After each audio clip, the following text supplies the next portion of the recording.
2022년 6월 7일 화요일 주한광성교회 새벽기도회 시작하겠습니다.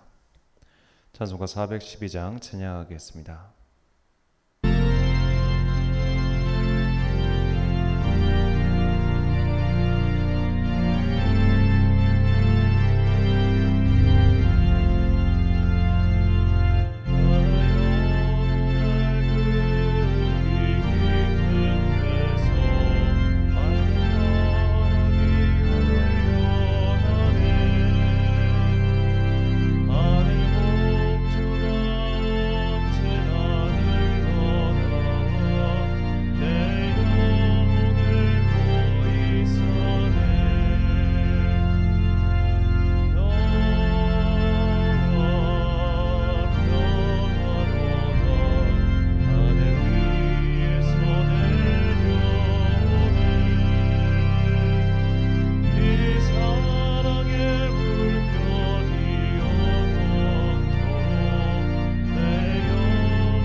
오늘 우리에게 주신 하나님의 말씀 신약성경 베드로전서 5장 1절부터 14절까지 말씀입니다. 신약성경 베드로전서 5장 1절부터 14절까지의 말씀 이제 봉독하겠습니다. 하나님의 말씀 경청하십시오. 나는 여러분 가운데 장로로 있는 이들에게 같은 장로로서 또한 그리스도의 고난의 증인이요 앞으로 나타날 영광을 함께 누릴 사람으로서 권면합니다. 여러분 가운데 있는 하나님의 양떼를 먹이십시오. 억지로 할 것이 아니라 하나님의 뜻을 따라 자진하여 하고 더러운 이익을 탐하여 할 것이 아니라 기쁜 마음으로 하십시오. 여러분은 여러분이 맡은 사람들을 지배하려고 하지 말고 양떼의 모범이 되십시오. 그러면 목자장이 나타나실 때 변하지 않는 영광의 면류관을 얻을 것입니다. 젊은이 여러분, 이와 같이 여러분도 나이가 많은 이들에게 복종하십시오. 모두가 서로 겸손의 옷을 입으십시오. 하나님께서는 교만한 자를 물리치시고 겸손한 사람에게 은혜를 베푸십니다. 그러므로 여러분이 하나님의 능력의 손 아래로 자기를 낮추십시오. 때가 되면 하나님께서 여러분을 높이실 것입니다. 여러분의 걱정을 모두 하나님께 맡기십시오. 하나님께서는 여러분을 돌보고 계십니다. 정신을 차리고 깨어 있으십시오. 여러분의 원수 악마가 우는 사자같이 삼킬 자를 찾아 두루 다닙니다. 믿음에 굳게 서서 악마를 맞서 싸우십시오. 여러분도 아는 대로 세상에 있는 여러분의 형제 자매들도 다 같은 고난을 겪고 있습니다. 모든 은혜를 주시는 하나님, 곧 그리스도 안에서 여러분을 자기의 영원한 영광에 불러들이신 분께서 잠시 동안 고난을 받은 여러분을 친히 온전하게 하시고 굳게 세워주시고 강하게 하시고 기초를 튼튼하게 하여 주실 것입니다. 권세가 영원히 하나님께 있기를 빕니다. 아멘. 내가 신실한 형제를 여기는 실로아노의 손을 빌려서 나는 여러분에게 몇 마디 썼습니다. 이로써 나는 여러분을 격려하고 이것이 하나님의 참된 은혜라는 것을 증거합니다. 여러분은 이 은혜 안에 든든히 서십시오. 여러분과 함께 택하심을 받은 바벨론에 있는 자매교회와 나 아들 마가가 여러분에게 문안합니다. 여러분도 사랑의 입맞춤으로써 서로 문안하십시오. 그리스도 안에 있는 여러분 모두에게 평화가 있기를 빕니다. 아멘. 하나님의 은혜를 막지 말라란 제목으로 하나님의 말씀 선포하겠습니다. 하나님께서 인간에게 주신 참 많은 선물이 있는데 아마도 그 중에 가장 중요하고 또 귀한 선물은 자유의지라고 생각합니다. 그런데 인간이 이 자유의지를 악용하여 이 땅에 죄가 들어왔지요. 그만큼 자유의지라는 것은 하나님께 있어서는 어찌 보면 양날의 칼과 같다, 그렇게 볼 수도 있겠습니다. 의지가 없이 종으로서 주인에게 바치는 사랑은 하나님께서 원하시는 사랑이 아닙니다. 하나님께서는 우리가 자유인의 자녀로서 자신의 의지에 따라 하나님을 섬기고 순종하고 사랑하길 원하시지 강압적으로 폭력적으로 우리를 짓눌러서 그 사랑과 존경을 억지로 받기 원치 않으십니다. 그렇기 때문에 인간에게 자유의지를 주셨는데 인간이 이 자유의지를 가지고도 인간은 하나님을 섬기는데 그것을 사용하지 않고 오히려 죄를 이 땅에 들여오는데 그것을 사용하였습니다. 그래서 하나님께서는 결국 이 땅을 심판하시고 말았습니다. 그것이 노아의 홍수 사건이죠. 그렇다면 자유의지로 인해서 이런 큰 심판이 임했다면 하나님께서는 그 선물인 자유의지를 다시 빼앗아 가심이 옳지 않겠습니까? 그런데도 하나님께서는 여전히 우리에게 자유의지를 남겨두셨습니다. 노아의 후손들이 가장 첫 번째로 한 일이 뭘까요? 바로 바벨탑입니다. 이것을 봤을 때 하나님께서는 이전 세대, 즉 아담의 후손들을 한번 심판하시고 노아를 통해서 새로운 인류를 세우셨지만 여전히 그들에게 모두 자유의지를 주셨음을 알 수 있습니다. 이처럼 하나님께서 자유의지를 우리에게 주신 것은 그만큼 하나님께서 우리를 사랑하시고 또한 우리에게 진정한 은혜를 베푸시기 위함이죠. 인간은 이처럼 처음부터 자유의지를 받았기 때문에 이 자유의지를 억압받고 통제받는 것을 대단히 어려워합니다. 예전 영화 중에 그 이퀄리브리움이라는 그 옛날 영화가 있습니다. 상당히 굉장히 오래된 SF 영화인데요. 이 영화의 배경은 인류가 큰 전쟁을 겪고 나서 이 사람들이 생각하기에 이 전쟁이 일어나는 것은 결국 인간의 자유의지 때문이다. 그러니 자유의지를 약을 사용해서 통제하면, 그래서 모든 인류를 이렇게 통제하면 전쟁이 벌어지지 않을 거야 라고 생각을 합니다. 자, 그래서 그들은 그렇게 자유의지를 통제하는 약을 먹고 있었는데 결국 이것조차도 인간의 자유를 향한 열망을 막을 수 없어 무너지는 그런 세계를 보여주고 있죠. 멜 깁슨이 주연한 브레이브하트란 영화도 비슷한 내용을 다루고 있습니다. 이 영화의 배경은 13세기 스코틀랜드와 잉글랜드 사이의 전쟁을 다룬 영화인데 이 마지막에 멜 깁슨이 잡혀서 처형을 당해요. 그때 이제 사형 집행관이 마지막으로 남길 말이 없냐라고 묻자 그가 외치기를 자유라고 외치면서 이게 죽습니다. 프리덤이라고 하는데요. 영화의 백미이자 가장 감동적인 장면이라고 저는 생각합니다. 자, 모두가 다 이렇게 자유를 사랑하고 또 자유를 위하여 심지어 목숨까지도 겁니다. 그만큼 인간에게 자유란 정말 목숨과도 바쳐서 얻을 만한 가치가 있는 그 무엇이라고 할 수 있겠죠. 20세기 초반 전 세계가 민족 자결주의로 득세하고 또 열강의 지배로 신음하고 있던 나라들이 다들 독립을 외쳤습니다. 민족 자강주의, 자유, 독립 모두 다 결국에는 자유를 원하는 그들의 근본적인 마음에서 온 것이죠. 인간은 자유 때문에 죄를 짓기도 하고 망하기도 하지만 그래도 여전히 인간은 자유를 갈망하는 존재입니다. 자유를 향한 의지는 하나님께서 주신 선물이기도 하며 또한 하나님께서는 은혜로서 우리에게 자유를 인정해 주시고 베풀어 주신 것이죠. 하나님께서 우리가 꼭두각시처럼 살길 원하시지 않기 때문에 우리에게 자유라고 하는 은혜의 선물을 주신 것입니다. 그래서 베드로 사도도 신앙생활에 있어서 자유를 억압하지 말 것을 당부하고 있습니다. 본문 3절 말씀입니다. 맡은 자들에게 주장하는 자세를 하지 말고 양무리의 본이 되라. 아멘.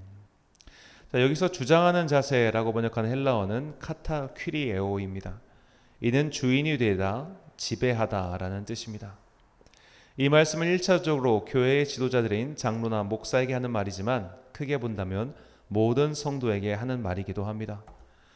우리가 질서를 지키기 위해 지도자의 말에 순종하고 따르는 것은 마땅한 일이나 지도자는 그것을 악용해 사람들을 지배하거나 주인 노릇하면 안 된다는 것이죠. 자, 이렇게 사람의 의지를 억압해서 자신의 사리사욕을 채우는 데 사용한다면 그것은 하나님의 은혜의 통로인 자유의지를 막는 것이며 하나님의 영광을 가리우는 일이 된다는 뜻입니다. 자, 이 카타큐리에오는 신약성경에서 4번 사용되었는데 이 용례를 살펴보면 세상의 권력자들이 사람들을 지배하는 것, 그리고 마귀가 사람을 지배하는 것, 그리고 오늘 본문 총 4번밖에 나오지 않습니다. 그러니까 이것이 결코 좋은 용례가 아니라는 것을 알 수 있겠죠. 하나님께서도 심지어 피조물인 인간을 억압하거나 조종하지 않으시고 자유의지를 주셨습니다. 그런데 인간이 인간을 조종하고 지배하고 그의 자유를 억압하는 것이 과연 가당키나 한 일이겠습니까? 그래서 기독교 복음이 전해지는 곳에서는 자유의 전파와 함께 인권의 신장이 더불어 일어났습니다. 노예제도를 없애고 신분제도를 철폐하며 여성의 인권을 신장시켰습니다. 정말로 기독교는 이렇게 자유와 함께하는 자유의 종교라고 할 수 있겠습니다. 하나님께서는 우리가 자유를 누리길 원하셨기에 이 자유의 권리를 노예들과 짐승들과 심지어는 땅까지 누리기를 원하셨습니다. 이 성경에 나오는 안식일의 율법, 안식년의 율법, 희년의 율법은 결국 이 땅에 있는 모든 피조물들에게 일종의 자유와 쉼을 선포하는 날이라고 볼 수 있겠습니다. 자유가 없는 자가 안식할 수 있겠습니까? 자유가 없이 쉴 수 있겠습니까? 아마 감옥에 들어가면 계속해서 감시와 통제를 당하기 때문에 잠을 자도 잔 것처럼 개운하지 않을 겁니다. 인간은 자유가 있을 때 비로소 평안을 느끼고 쉼을 얻을 수 있는 것이죠. 그러니까 안식과 자유는 뗄래야 뗄 수 없는 개념이라 할 수 있겠습니다. 그래서 하나님께서는 짐승들에게 쉼을 주시고 이 땅에 쉼을 주시고 심지어는 노예들에게도 쉼을 주시고 땅에 팔려서 가난에 신음하고 있는 자들에게도 쉼을 주시기 위해서 자유의 선포, 희년을 만들어 놓으신 것이죠. 이런 기쁨의 해, 자유의 해방의 해, 그리고 쉼의 해를 선포하고 그것을 수행하는 것이 하나님의 자녀의 마땅한 도리라고 성경은 그렇게 이야기하고 있습니다. 자, 최근에 그 가스라이팅이라는 단어가 가끔씩 나올 때가 있습니다. 이 가스라이팅이란 타인의 현실 감각, 상황 등을 교묘하게 조작해 지배력을 강화하여 실체적, 심리적 이득을 얻고자 하는 감정의 폭력이죠. 넌 나 없이는 아무것도 못해. 이것이 가스라이팅의 대표적인 대사라고 볼 수 있겠습니다. 이 가스라이팅의 아주 비근한 번번한 사례를 한 가지만 들자면 남편에게 맞고 사는 아내분들 이야기, 이분들이 전형적인 가스라이팅을 당한 분들이죠. 저는 실제로 본 적은 없습니다만 그렇게들 말을 한다고 합니다. 부인을 때리고 나서 술 먹고 때리고 나서 그 다음날 아침에 내가 미안해, 당신 사랑해, 나 당신 없이 못 살아, 이런 식으로 매달리면은 여자는 이 남자는 참 불쌍한 사람이야, 나 없이는 못 사는 사람이구나 하면서 맞으면서 그 남자를 같이 살아준다는 거예요. 이것이 일종의 가스라이팅이라는 겁니다. 결국 그 상대방을 조종하고 있다는 거죠. 자신의 욕망은 욕망대로 채우면서 말입니다. 자, 이런 가스라이팅, 다른 사람의 자유의지를 빼앗고 다른 사람을 조종하는 것은 상식적인 선에서 봐도 결코 좋지 않은 것이죠. 그렇다면 우리에게 자유의지란 은혜를 주신 하나님의 눈으로 볼 때 우리가 다른 사람을 지배하고 조종하려고 하는 행동이 과연 가당키나 하겠습니까? 하나님께서는 우리에게 자유라는 은혜를 주셨습니다. 그러므로 내가 이 은혜를 누려야 함은 당연한 것이고 또한 남들이 그 은혜를 누릴 수 있도록 그들을 지배하지 않고 조종하지 않는 것, 이것이 성도의 마땅한 자세입니다. 자유의지는 선한 쪽으로도 악한 쪽으로도 흐를 수 있습니다. 그래서 우리는 항상 경계하여 내 자유의지가 다른 사람의 자유를 침범하는 악을 범하지 아니하도록 경계해야 할 것입니다. 자유는 우리에게 꼭 필수적이나 통제하지 않는 자유 혹은 남의 것을 침범하는 자유는 언제나 죄와 폭력이 되어 하나님의 은혜를 가로막기 때문입니다. 사도 바울은 자유의 중요성을 갈라디아서 5장 1절과 13절에서 다음과 같이 우리에게 전하고 있습니다. 그리스도께서 우리를 자유롭게 하려고 자유를 주셨으니 그러므로 굳건하게 서서 다시는 종의 멍에를 매지 말라. 형제들아 너희가 자유를 위하여 부르심을 입었으나 그러나 그 자유로 육체의 기회를 삼지 말고 오직 사랑으로 서로 종노릇하라. 아멘. 사랑하는 천안 광성교회 성도 여러분, 그리고 이 새벽 함께 깨우고 계신 귀한 주님의 자녀 여러분, 주님께서는 우리를 자유로운 존재로 만드셨습니다. 그리고 죄라는 사슬에서 우리를 자유롭게 풀어주셨습니다. 그러니 나 또한 다른 이를 지배하고 자유롭지 못하게 해서는 안 됩니다. 인간의 사악한 면은 바로 이런 지배욕에 있습니다.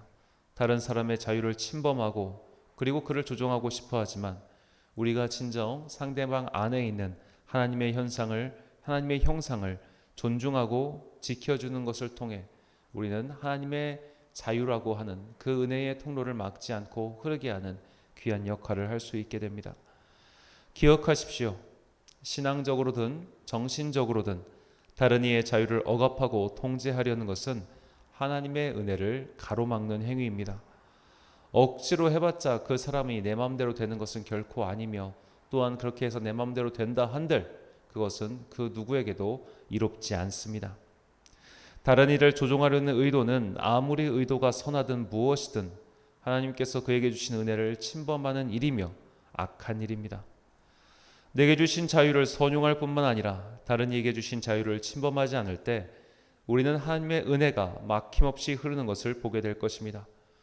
우리를 자유롭게 하시는 주님의 조우가 되시길 간절히 축원합니다. 기도하겠습니다. 사랑과 은혜가 충만하신 아버지 하나님, 주님께서는 우리에게 자유의지를 주셨습니다. 그러나 인간들은 그 자유의지를 가지고 나만 자유롭게 사는 것이 아니라 나만 자유롭게 더욱더욱 살기 위해서 다른 이들의 자유를 침범하고 심지어 그들을 조종하며 그렇게 살고 있는 이들이 참 많습니다. 우리가 다른 이의 자유를 억압하고 다른 이의 자유를 통제하여 결국 내 마음에 맞는 사람을 만들기 위해 그토록 애를 쓰고 있다면 그것은 하나님의 은혜의 통로를 가로막는 그런 이름을 깨닫게 해주시니 감사합니다. 모든 사람은 다 하나님의 피조물이며 다 하나님께서 자유의지를 주셨으므로 그들이 자신에게 받은 그 은혜의 선물 자유의지를 온전히 누릴 수 있도록 오히려 도와주고 섬겨줄 수 있는 사람들 되게 하여 주옵소서. 사람에게는 누구나 다른 사람을 내 마음대로 통제하고 싶고 다른 사람을 내 뜻에 맞게 개조하고 싶은 그런 통제의 욕구가 있음을 우리는 다시 한번 고백하지 아니할 수 없습니다. 내 안에 다른 이를 지배하고 다스리고 싶어하는 거뭇한 욕망이 있다면 이 시간 성령님께서 그것을 모두 태워주시고 그에게 주신 자유와 나에게 주신 자유가 서로의 영역을 침범하지 않는 가운데 서로를 존중하며 살아갈 수 있도록 우리에게 넉넉한 은혜의 마음을 허락하여 주시옵소서. 오늘도 각자의 삶 속에서 열심히 살아가는 당신의 자녀들을 기억하시고 그들에게 또한 자유의 은혜를 베풀어 주사 그들이 돈으로부터 또한 이 땅을 지배하고 있는 악한 세력으로부터 여러 가지 근심과 걱정으로부터 자유할 수 있도록 성령님의 더욱더 큰 은혜 내려 주시옵소서. 세상은 지금도 우리를 지배하려고 하고 있습니다. 돈으로, 미래에 대한 근심과 걱정으로 우리를 자꾸 짓누르고 우리를 지배하려고 하나 그런 것들을 모두 물리칠 수 있는 성령님께서 자유롭게 해주시는 그 은혜가 우리 안에 넘쳐 흐르게 하여 주시옵소서. 그때 우리는 비로소 주님 한 분만으로 나는 만족하다라며 진정한 자유의 고백을 드릴 수 있게 될 것을 믿습니다. 그 높은 날을 향하여 그 높은 곳을 향하여 날마다 정지에 나아가는 당신의 자녀들 되게 하여 주시옵소서. 오늘 하루도 나의 삶이 당신의 장중에 있사오니 주께서 우리에게 은혜를 베풀어 주시길 간절히 소망하오며 이 모든 말씀 우리를 사랑하시는 예수님의 이름으로 기도드립니다. 아멘. 오늘의 기도 제목입니다. 하나님께서는 우리를 자유로운 존재로 만드셨습니다. 우리에게 자유를 주신 하나님의 마음을 묵상하며 나는 혹시 다른 이의 자유의지를 침범하지 않는지 돌아보십시오. 오늘 말씀을 통해 주신 기도의 제목 가지고 묵상과 기도에 힘쓰는 하루가 되시길 바랍니다. 기도하겠습니다.